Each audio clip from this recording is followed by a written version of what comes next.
Hello friends, welcome to the mechanical educators. आज का जो ये फ्लूइड मैकेनिक्स का जो लेक्चर है वो डायनामिक्स पे बेस है। इसके पहले जो हमारे पार्ट 5 आ चुके हैं, ये पार्ट 6 है। अगर आपने ये पार्ट 5 नहीं देखे तो आप हमारे प्लेलिस्ट में जाके ये देख सकते हैं। आज के लेक्चर में हम जो कवर करने वाले हैं वो कुछ बेसिक्स फिजिक्स लॉ है, जिस पे जो फ्लूइड की मैकेनिक्स डिपेंडेंट है वो लॉ के बारे में हम डिस्कस करने वाले हैं। उसके बाद जो कंट्रोल वॉल्यूम का कॉन्सेप्ट है, तो क्यों ये कंट्रोल वॉल्यूम का कॉन्सेप्ट यूज़ होता है, जैसे कि लैग्रेंजियन इससे पहले हमने देखा था, यूलेरियन कॉन्सेप्ट भी देखा था। तो इस दोनों को छोड़ के हम जो कंट्रोल वॉल्यूम का कॉन्सेप्ट है ये क्यों लाए, तो इसके बारे में हम कुछ चर्चा करेंगे। उसके बाद जो कुछ इक्वेशन यूज़ होते हैं और काफ़ी सारी एग्जाम्स में भी पूछे जाते हैं, जैसे इसरो है, बार्क है, गेट है, तो इसमें से काफ़ी सारे क्वेश्चंस ऐसी कुछ एग्जाम्स है उसमें पूछे जाते हैं, जैसे कि कंटिन्यूटी इक्वेशंस है, बर्नौली इक्वेशंस है, और उसके बाद बर्नौली इक्वेशंस की जो भी एप्लीकेशंस है, जो भी इंस्ट्रूमेंट हम यूज़ करते हैं, जैसे कि फ्लूइड फ्लो मेजरमेंट्स के लिए जो भी इंस्ट्रूमेंट यूज़ होते हैं वो ये बर्नौली इक्वेशंस है, उसके बेसिस पे सभी इक्विपमेंट की डिज़ाइन की जाती है। तो उसकी डिज़ाइंस कैसी है और डिज़ाइंस पे क्वेश्चंस कैसे रहेंगे, जैसे कि कन्वर्जन, डाइवर्जन, नोजल, ये सब हम देखने वाले हैं। और उसके साथ साथ हम कुछ एमसीक्यू भी दिखेंगे। तो शायद इस लेक्चर में हम ये जो पार्ट 1 है ये कवर करेंगे, जैसे कंटिन्यूटी इक्वेशन तक। तो ठीक है, स्टार्ट करते हैं हमारा लेक्चर। देखिए, फर्स्ट कुछ फिजिक्स बेसिक्स फिजिक्स लॉ है जो यूज़फुल होने वाले हैं। अगर हमें फ्लूइड फ्लो का बिहेवियर पढ़ना है तो उसके लिए कुछ जो बेसिक्स लॉ है, जैसे कि ये 4 यहाँ पे दिए गए बेसिक्स लॉ है। फर्स्ट है कंजर्वेशन ऑफ मास। इसमें हम क्या मान के चलते हैं कि जो भी मास है वो मास को हम कांस्टेंट करेंगे। कांस्टेंट यानी कि जो भी जितना भी मास सिस्टम में इन हो रहा है उतना ही मास सिस्टम से आउट भी हो रहा है, ये हम मान के चलते हैं। तो इसको बोले कि कंजर्वेशन, कि जितना भी मास है वहीं कहीं पे भी मास का जो लॉस है वो लॉस नहीं हो रहा है। जितना भी हम मास इन करवा रहे हैं उतना ही सिस्टम से आउट होके निकल के आ रहा है।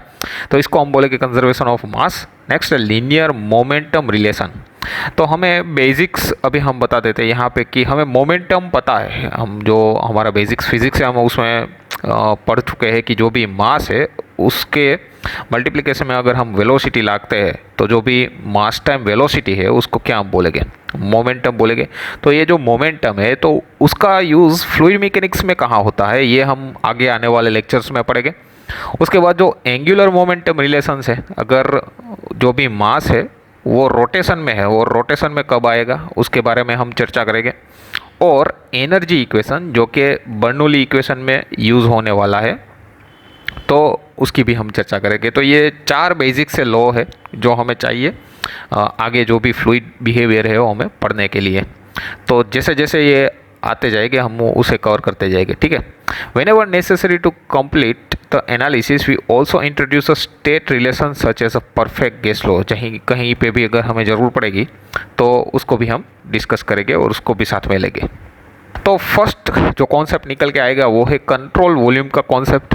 अब इसको क्यों लाया गया, देखिए, अगर फ्लूइड मैकेनिक्स है उसमें फ्लूइड का जो भी मोशन है उसको हमें एनालाइज करने के लिए हमारे पास 2 तरीके हैं। जैसे कि इसके आगे वाले लेक्चर में हमने पढ़ा था कि जो भी फ्लूइड का फ्लो रहेगा, फ्लो पैटर्न है, उसको हम डिटेल्ड स्टडी करने के लिए जो भी ईच एंड एवरी पॉइंट पे उसकी जो प्रॉपर्टी है, तो जो भी प्रॉपर्टी रहेगी, जैसे कि उसकी वेलोसिटी कितनी है, उसका प्रेशर कितना, वो इस पॉइंट पे वो उसकी विस्कोसिटी कितने, ये सब हम मेज़र करेंगे एज अ पर्टिकुलर पॉइंट पे। तो ये जो 2 कॉन्सेप्ट थे, इसी के बेसिस पे जो लैग्रेंजियन कॉन्सेप्ट है वो भी वर्क करता है, और इसी के बेसिस पे जो भी यूलेरियन कॉन्सेप्ट है, ये दोनों कॉन्सेप्ट हमें यूज़ करने हैं इसके बेसिस पे ही। कि कोई मान लो कि फ्लूइड का फ्लो हो रहा है, उसमें से कोई इंस्टेंट पे, जैसे कि यहाँ पे से फॉर एग्जांपल टाइम हम लेके चलते हैं 0, और यू कैन से 1 सेकंड 2 सेकंड जो भी आपको जी में आया टाइम ले सकते हैं। इस कोई पर्टिकुलर टाइमिंग के इंस्टेंट पे, कोई पर्टिकुलर सेक्शन पे हम जो भी फ्लूइड के पार्टिकल्स है उस पार्टिकल की जो भी प्रॉपर्टी है वो प्रॉपर्टी हम क्या करेंगे, मेज़र करेंगे। तो ऐसे मेज़र करके हम जो भी फ्लूइड का फ्लो है या बिहेवियर है हम पता कर सकते हैं। और दूसरा जो आया वो इजीनेस के लिए जो भी वर्किंग रीजन है, जैसे कि कोई सिस्टम आप ले लीजिए, कोई पंप ले लीजिए, तो उसका जो फाइनाइट रीजन हम सिलेक्ट करेंगे। तो इस कॉन्सेप्ट को ही हम क्या बोलने वाले हैं, कंट्रोल वॉल्यूम कॉन्सेप्ट, कि जिसमें जो भी सिस्टम रहेगी उस सिस्टम के इर्द गिर्द कोई हम बाउंड्री या रीजन फिक्स्ड करेंगे और उसको हम बोलोगे कंट्रोल वॉल्यूम। अब इसमें से कंट्रोल वॉल्यूम में एनालिसिस करने के लिए हमें क्या क्या ध्यान में रखना है, तो आप जो भी रीजन आपने चूज़ किया है, तो इसमें जो भी मास मोमेंटम है और जो एनर्जी है वो क्रॉस कर सकती है, बाउंड्री है जो भी वो क्रॉस कर सकती है। इसका मतलब क्या हुआ कि एनर्जी और जो भी मास है उसको हम इन और आउट कर सकते हैं, ये जो भी फ्लो रीजियन है उसमें से। फॉर एग्जांपल आप पंप ले सकते हैं, pump is one of the best example. और आप टरबाइन भी ले सकते हैं कि जहाँ पे मास इनलेट भी होगा और एनर्जी है वो भी इनलेट और आउटलेट होगी, मतलब कि इन और आउट हो सकती है। ठीक है, ठीक है। आई होप कि जो अभी कंट्रोल वॉल्यूम का कॉन्सेप्ट होगा वो आपको क्लियर हो गया होगा। जो दूसरी क्वांटिटी है जो हमें समझनी है वो है फ्लो रेट और डिस्चार्ज। ये तो क्यू के द्वारा डिनोट कर सकते हैं हम उसको, और जो उसका मैथमेटिकल मल्टीप्लिकेशन होगा वो क्या होगा, तो v is equal to velocity on A क्या दिखाएगा, एरिया दिखाएगा। अगर आप वेलोसिटी का यूनिट देखें तो क्या होगा, मीटर पर सेकंड, और एरिया का यूनिट होगा क्या होगा, मीटर स्क्वायर, एरिया का यूनिट, सो मीटर क्यूब पर सेकंड। तो पर यूनिट वॉल्यूम सेकंड में से कितना फ्लो हो रहा है ये दिखाएगा। ठीक है, तो ये दिखाता है फ्लो रेट। अब इसको अगर मास फ्लो रेट है तो मास फ्लो रेट में जो भी डेंसिटी है वो मल्टीप्लिकेशन में आएगी, क्योंकि मास जो है वो हम क्या बोल सकते हैं, ये देखिए वॉल्यूम, तो रो ए और वी डेंसिटी का यूनिट क्या होगा, K G per metre cube, area का यूनिट मीटर स्क्वायर, और वेलोसिटी मीटर पर सेकंड में हम डिनोट करेंगे। ठीक है, so K G per metre cube, metre square into metre क्या हो जाएगा, मीटर क्यूब हो जाएगा, पर सेकंड ये निकल के आएगा तो क्या आएगा, केजी पर सेकंड, यानी कि पर सेकंड में कितना मास है वो फ्लो रेट हो रहा है, फ्लो हो रहा है। सो उसको हम डिनोट करेंगे एम डॉट के द्वारा। ठीक है, ये डॉट क्या दिखाता है कि जो भी क्वांटिटी है वो मूविंग कंडीशन में या फ्लो हो रही है, पर सेकंड में हो रही है। ठीक है, ये जो मास फ्लो रेट का कॉन्सेप्ट है हम वो बर्नौली इक्वेशन में इसमें यूज़ करेंगे। और उसके बावजूद जो हमने कहा था कि मोमेंटम, देखिए अगर ये जो मास है उसको, मास को हम क्या कंसिडर करके चल रहे हैं कि जो भी मास है वो कांस्टेंट रहेगा। तो मास कांस्टेंट रहेगा, अगर इस पे हम F जितना फोर्स लगाए तो क्या होगा कि जो भी फ्लूइड है उसका एक्सेलरेशन होगा F इंटू ए। अगर ये एक्सेलरेशन, तो इसको हम किसके द्वारा डिनोट कर सकते हैं, मास dv/dt द्वारा हम डिनोट कर सकते हैं, where v is the velocity. तो ये जो भी निकल के आ रहा है mv डॉट, ये क्या हुआ, तो ये दिखाएगा हमें मोमेंटम। तो जो हमें मोमेंटम का इसके बारे में जो हमने आगे पढ़ा था कि ये जो प्रिंसिपल की रिक्वायरमेंट रहती है, मतलब कि ये जो लॉ है उसकी, हमें जो फिजिकल लॉ है उसकी जो रिक्वायरमेंट रहती है, तो ये फ्लूइड में ये यहाँ से निकल के आता है। ये सिंपल है, बहुत बेसिक्स फिजिक्स है जो हमने स्कूल लेवल में पढ़ा था। नेक्स्ट है जो भी कंटिन्यूटी इक्वेशन। अब कंटिन्यूटी इक्वेशन किसके लिए यूज़ होगा, आप देखिए बर्नौली लॉ में भी यूज़ हो जाएगा ये भी। तो कंटिन्यूटी इक्वेशन में हम क्या कर सकते हैं कि जो भी मास फ्लो रेट है, जो भी मास इन हो रहा है, देखिए अगर कोई यहाँ पे पाइप है और पाइप में से मान लीजिए कि कोई ये फर्स्ट सेक्शन है, सेक्शन 1, और ये सेक्शन 2 है, तो सेक्शन 1 पे जो मास फ्लो रेट या जो भी मास इन हो रहा है उतना ही मास सेक्शन 2 में से बाहर आ रहा है, ये हम मान के चलते हैं। तो इसके लिए जो भी मास फ्लो रेट का इक्वेशन हमने अभी देखा था, रो ए वी, जो भी इन हो रहा है उतना ही हम इक्वलाइज कर देंगे किसके बराबर, जो भी मास बाहर निकल के आ रहा है रो ए वी आउट में। ठीक है, अगर कंप्रेसिबल लिक्विड है तो जो भी डेंसिटी होगी वो डेंसिटी क्या होगी, कांस्टेंट हो जाएगी। कंप्रेसिबल फ्लूइड फ्लो के लिए क्या हो जाएगी, डेंसिटी है वो कांस्टेंट निकल के आएगी। तो जो भी एरिया इंटू वेलोसिटी का रिलेशन इन में है वही एरिया इंटू वेलोसिटी कितनी बचेगी, आउट में।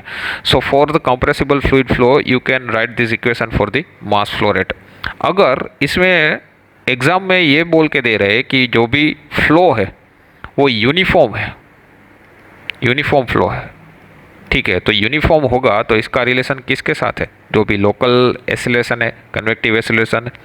तो अगर यूनिफॉर्म है इसका मतलब ये है कि जो भी एरिया है वो एरिया क्या रहेगा, थ्रू आउट कॉन्स्टेंट रहेगा। ठीक है, तो ये बात आप कहीं पे भी नोट कर सकते हैं क्योंकि इस पे काफ़ी सारे इसरो ने क्वेश्चन पूछ के रखे हैं। नेक्स्ट है, देखिए ये जो क्वेश्चन है, an ideal flow of a fluid must satisfied, जो भी आइडियल फ्लो है, आइडियल फ्लो फ्लूइड का है वो क्या सेटिस्फाई करना चाहिए। तो पास्कल लॉ है, तो पास्कल लॉ किसके साथ रिलेट करके आएगा, ये प्रेशर के साथ रिलेशन में है। न्यूटन लॉ ऑफ विस्कोसिटी, उसका रिलेशन विस्कोसिटी के साथ है, tau is equal to mu D U by D Y, हमने ये वेरी फर्स्ट लेक्चर में देखा था। उसके बाद जो बाउंड्री लेयर थियरी है वो अभी नेक्स्ट लेक्चर में हम देखने वाले हैं कि जहाँ पे जो भी वेलोसिटी का चेंजेस होता है, जो फ्री स्ट्रीम वेलोसिटी है वो यूनिफॉर्म हो जाए, उस तक का जो भी रीजन है उसको हम बाउंड्री लेयर बोलते हैं। और उसके बाद जो कंटिन्यूटी इक्वेशन है, तो जो अगर फ्लो कंटिन्यूटी इक्वेशन को सेटिस्फाइड कर सकता है तो जो उसको हम क्या बोलेंगे, आइडियल फ्लो बोल के चलेंगे। So right answer is the D, continuity equation. Next जो आएगा वो है बर्नौली इक्वेशन। अब देखिए बर्नौली इक्वेशन है वो क्या है कि वो रिलेशन दिखाता है किसके बीच का, जो प्रेशर है, वेलोसिटी है और एलिवेशन, यानी कि एलिवेशन और हम उसको बोल सकते हैं हेड। हेड मतलब इसका जो यूनिट होगा वो क्या होगा, मीटर में, और इसको हम बोलेंगे हाइट भी बोल, सिंपली हमारी लैंग्वेज में हम क्या बोल सकते हैं, उसको हाइट भी बोल सकते हैं, ठीक है। तो ये जो तीनों के बीच प्रेशर है, वेलोसिटी है और एलिवेशन है, इसके बीच का जो भी रिलेशन है, जो भी मान लो कि कोई फ्लूइड हम एंटर करवा रहे हैं, तो उस वहाँ पे जो वेलोसिटी होगी, उसकी जो भी प्रेशर होगा, और वहाँ पे कोई डेटम के साथ हम क्या मान के चलेंगे रेफरेंस से, जो भी हाइट है और एलिवेशन है उसके साथ उसका क्या रिलेशन है, ये रिलेशन हमें कौन निकाल के देगा, बर्नौली इक्वेशन निकाल के देगा। तो बर्नौली इक्वेशन में सबसे ज़्यादा जो कोई इम्पोर्टेंट है तो उसका वो एजम्पशन जो भी है वो, तो फर्स्ट हम ये मान के चलते हैं कि जो भी फ्लूइड का फ्लो हो रहा है वो आइडियल है। सेकंड नंबर पे हम मानेंगे कि वो स्टेडी है, स्टेडी यानी कि जितना फ्लो इन हो रहा है, जितना मास इन हो रहा है उतना ही मास क्या हो रहा है, आउट हो रहा है। अल्टीमेटली ये जो कंडीशन है वो क्या निकल के आएगी, कंटिन्यूटी इक्वेशन की कंडीशन है कि जिसमें हम जो मास है उसको कांस्टेंट मान के चलते हैं। नेक्स्ट है अलोंग स्ट्रीमलाइन उसका फ्लो होना चाहिए। स्ट्रीमलाइन के बारे में हमने प्रीवियस लेक्चर में पढ़ा था। कांस्टेंट डेंसिटी यानी कि इनकम्प्रेसिबल फ्लो, डेंसिटी कांस्टेंट रहेगी। और जो भी सॉफ्ट वर्क है और हीट ट्रांसफ़र है वो इसमें कहीं पे भी जो पूरी प्रोसेस इसमें कहीं पे भी नहीं हो रहा है, ये मान के हम चल रहे। तो इसमें काफ़ी सारे क्वेश्चन पूछे गए कि जो भी फ्लो है उसकी कंडीशन कैसी रहेगी, वो इनकम्प्रेसिबल होगा, आइडियल के लिए लागू होगा या नहीं होगा, नॉन विस्कस और विस्कस के लिए लागू होगा कि नहीं होगा। तो ये से काफ़ी सारे क्वेश्चन कई एग्जामों में ये पूछा गया है, एजम्पशन। नेक्स्ट जो बर्नौली इक्वेशन है ये इन विस्कस रीजन फ्लो के लिए ही क्या होगा, अप्लाई होगा, ठीक है। विस्कस फ्लो रीजन के लिए अप्लाई नहीं होगा। अगर विस्कस के लिए अप्लाई होता है तो क्या होता है कि जो भी आइडियल फ्लो है, आइडियल फ्लो की जो कंडीशन है, ये यहाँ पे देखिए आइडियल फ्लूइड फ्लो, ये कंडीशन है वो ये सेटिस्फाइड नहीं करेगा, ठीक है। तो ये जो भी इक्वेशन है ये बर्नौली, वो इन विस्कस रीजन के लिए ही फॉलो किया जाएगा, विस्कस रीजन के लिए लागू नहीं होगा। तो यहाँ पे देखिए जो भी बर्नौली इक्वेशन है वो हम जो यूलर इक्वेशन से उसका जो भी डेरिवेशन है उससे हम डिराइव करते हैं। तो ये जो यूलर इक्वेशन है उसको हम इंटीग्रेट करेंगे तो हमें क्या मिल जाएगा, यूलर इक्वेशन से बर्नौली इक्वेशन निकल के आएगा, ठीक है। Further assumption that the flow is incompressible, तो डेंसिटी की जो भी वैल्यू होगी वो क्या मान के चलेगा, इनकम्प्रेसिबल, दैट मीन्स कि डेंसिटी कांस्टेंट है। सो फाइनली जो हमें मिलेगा वो ये इक्वेशन है, इसको हम बोलेंगे Bernoulli equation, P by rho ji plus v² by 2g plus z is equal to constant. यहाँ पे जो v² बाई 2g है वो वेलोसिटी हेड दिखाता है, ठीक है। ये सब हेड है, देखिए यहाँ पे जो भी टर्म्स दिखा रही है वो प्रेशर है, ये जो टर्म्स है वेलोसिटी का रिलेशन है, और ये z वाली टर्म है वो किसका रिलेशन है, जो भी एलिवेशन है उसका रिलेशन है। इस तीनों को मिला के जो भी एनर्जी हमें मिलती है वो हम मान के चलते हैं कि कांस्टेंट है। इसका मतलब ये हुआ कि कोई पाइप है, उस पाइप में जो यहाँ पे जो भी फ्लूइड रहेगा तो इस तीनों क्वांटिटी की वैल्यू इस सेक्शन पे क्या रहेगी, कांस्टेंट मान के चलते हैं। यहाँ पे जो भी लॉसेस हो रहा है वो लॉस हम कंसिडर नहीं करने वाले, तो दूसरे सेक्शन पे भी जो हमें वैल्यू मिलेगी वो क्या मिलेगी, हम कांस्टेंट मिल रही है ये मान के चल रहे हैं। v² by 2g velocity head, z potential head, और p बाई रो जी हम क्या मानते हैं, प्रेशर हेड है। जो Eulerian equation of motion is statement of, तो किसका स्टेटमेंट है, लीनियर मोमेंटम कंजर्वेशन। यहाँ पे जो मोमेंटम है मतलब कि m dv बाई dt, जो वेलोसिटी की वैल्यू और m मास को तो हम कांस्टेंट मान के चल रहे वाले हैं, तो उसका conservation for the flow of in viscous fluid. Yes, हम कह सकते हैं कि जो भी फ्लो है वो हम किसके लिए यूज़ करने वाले, इन विस्कस रीजन के लिए ही यूज़ करने वाले हैं। अगर यहाँ पे विस्कस रीजन दिया होता तो ये स्टेटमेंट क्या हो जाएगा, ये आप डायरेक्टली डिलीट कर सकते हैं।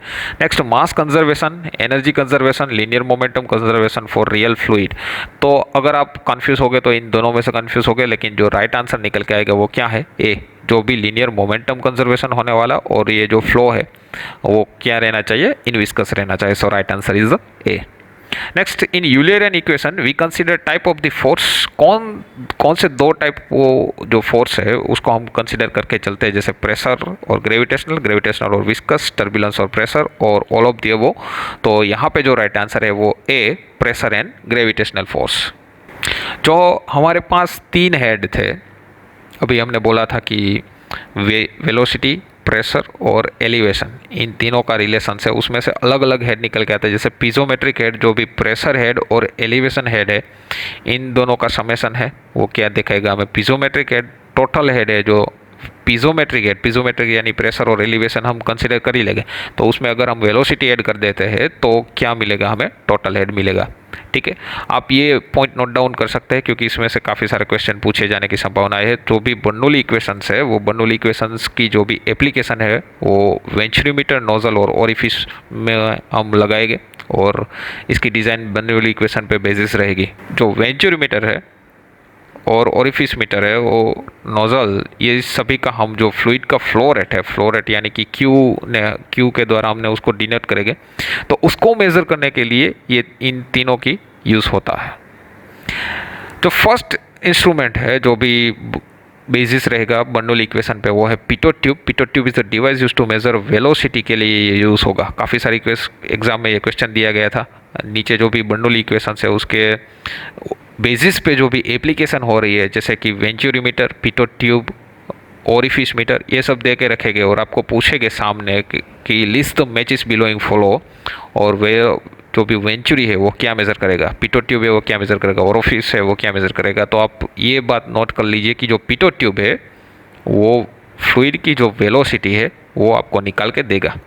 अब ये कौन से प्रिंसिपल पे बेसिस है हम देखेंगे, इसका प्रिंसिपल क्या है। ठीक है, तो आप मान लीजिए कि ये जो पिटोट ट्यूब है कुछ इस तरह का इंस्ट्रूमेंट रहेगा, ये 90 डिग्री पे बेंट हो गए कोई ट्यूब जैसा इंस्ट्रूमेंट होगा। ठीक है, तो अगर यहाँ पे आप पॉइंट 1 को कंसिडर करेंगे तो पॉइंट 1 के पास जो भी हेड मिलेगा आपको, वो हेड कितना होगा, तो ये एच जितना हेड आप मान के चलिए, बिगर एच जितना। ठीक है, अब हेड क्या है, मतलब कि जो भी प्रेशर हेड हो कितना होगा, तो हमें वेरी फर्स्ट लेक्चर में देखा था P is equal to rho G H, पर यहाँ पे जो एच की वैल्यू होगी वो क्या होगी, बिगर एच जितनी हो जाएगी इतना हमारे पास प्रेशर हेड होगा।